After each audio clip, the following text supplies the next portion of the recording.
Hey everyone, I'm Cary Smith and I'm sitting here with Amar Shah, and we're both with Client First Capital.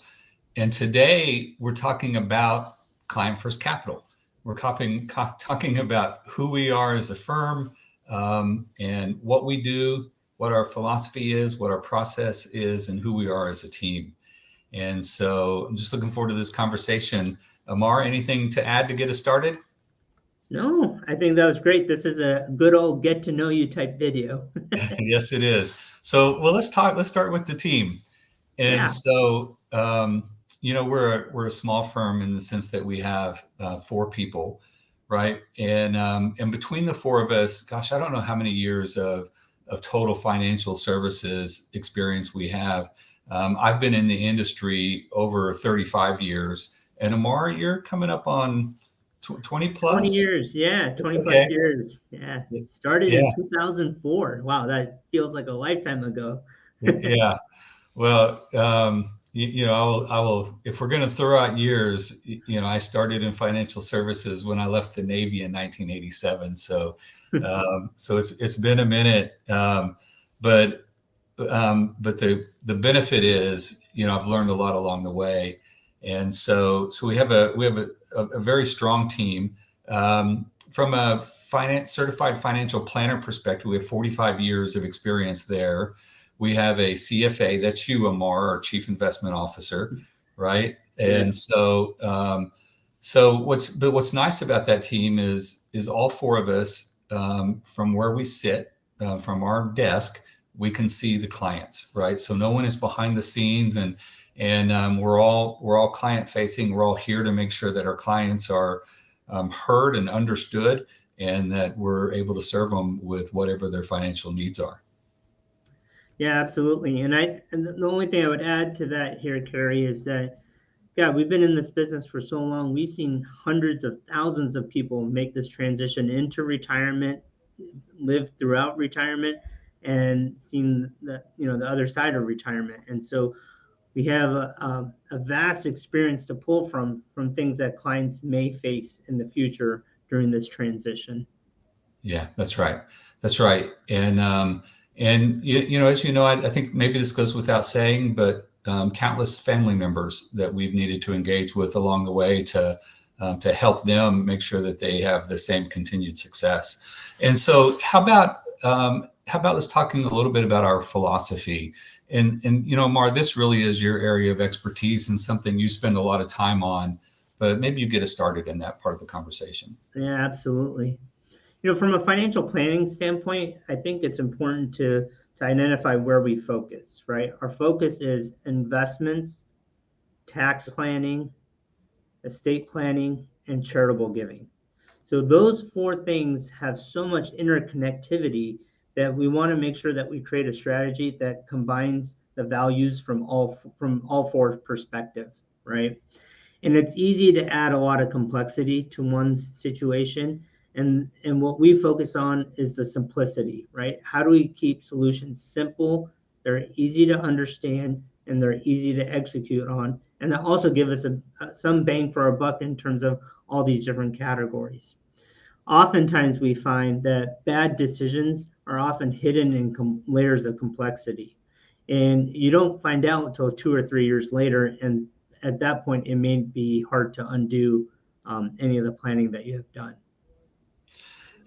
Simplicity is something we actually talk about quite a bit, and because some of the things that are required in financial planning can be complex, but it's important to do everything you can to keep them simple so that the client understands, and they should be able to explain it to their family members or anyone else that they feel they need to explain it to. And to your point, bad decisions, bad performance, those things can sometimes be hidden in layers of complexity that you don't uncover until it's too late. Yeah, bad performance, especially some of the more complex investments don't have mark to market, right? Like structured products, private equity funds, it's when there's an appraisal event, which is when you know what your true performance was, right? And so I absolutely agree is that being 100% transparent and having simple solutions allows clients to really have that trust and that comfort in the process. Now, from an investment standpoint specifically, our number one goal is to protect your hard-earned capital, right? So from a hierarchy standpoint, we're first looking to protect what you have, preserve it against inflation, so we're preserving your purchasing power, and then over the long run, compound your assets with growth from a process that's built on these three pillars, right? And how we do that, I like to draw an analogy to kind of cars, if you will. And if you remember in the early 2000s, cruise control used to be this thing where you just set it and forget it, and the car wouldn't do anything. It would just stay the same speed, regardless if the roads were turning, if somebody cut you off, it would still stay the same speed. And I equate that to what asset management used to be like. You had to have a 60-40 model, and you stayed in that model regardless of the environment. And you know what? Some firms still do that. And most of the large big box firms do that because it's a scalable model, right? Whereas our solutions are personalized and tailored because we add in a component of variable risk, meaning that when the current environment, when the risk increases in the environment, you give us the ability to decrease the risk in your portfolio. And when the environment risk kind of normalizes, you give us the ability to increase your risk to the max that you set. Kind of like the new adaptive cruise controls, right? So when you're driving with the new types of cruise controls out there, if a car comes in, cuts you off, it automatically slows down, right? And one of the risks is, or the potential downsides is that even though risk may be high, it doesn't mean that you're going to get hurt. But we're looking at protecting your assets as our number one goal, and so we automatically start to decrease that risk and increase that risk, and we have a process to do that. Yeah, it's very good. So I want to talk a little bit about our process.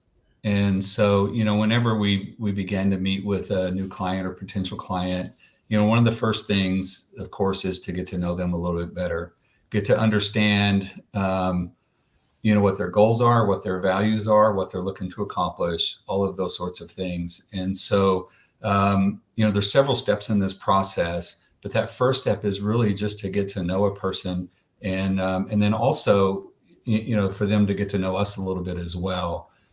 So what else do you have to add to that? I've got several things here, but I thought I would give you. I think the initial meeting is really to identify what's important to you, right? Like, so in our view, we want to create an alignment between what's important to you, the experiences that you'll have in retirement, and how do we hold ourselves accountable is through the budget process, right? Tracking that we're spending our retirement dollars on things that are important to us and the experiences that we want. And the foundation of that is really identifying what is important to you. You'll be surprised, at this stage of life, it's hard to identify what's truly is important. Yeah. So, there's a whole list of things that we'll go through to better understand their financial situation and their goals and everything else. But some things are just, how do we communicate with someone? Do you prefer to be communicated by text messages, a phone call, in-person visits, video Zoom. chat, right? Zoom. So, Yeah. how do you like to be communicated with? And another one is making sure that they know that feedback is a two-way street as well, right? There are times we need to give clients feedback on what they're doing or not doing, but we also want the feedback, right? We also want to know along the way, how are we doing? What are you happy with? Where do we need to make adjustments? And relationship and trust are the things that help open up some of those communication lines. Yeah, absolutely. So, once we get to learn more about a client and we have that comfort level that we understand where they are, also, pulling from their tax returns, their account statements, and, the financial discovery, we really want to start to look at future projections, right? So we're trying to see, like, all right, what is the best case scenario, or a scenario where we know that there's some level of certainty around what you would like to do, when you would like to do it, and longevity. But we also want to plan for the uncertainty of certainty, right? Like, we're certain that there's going to be uncertainty in life. How do we incorporate that into the plan, right? And once we do that, we identify some gaps and some opportunities, and then we have to prioritize those to see what's most important to our clients and making sure that their overall financial planning score increases. Okay. So, Amar, I think this is, this is one of our videos that we could probably stay on here for an hour or more. Right. And you and I would enjoy it because we talk so much about our process and our clients and how we make this experience good, but how we also have good performance and good results as well. But I think we should wrap it up for now.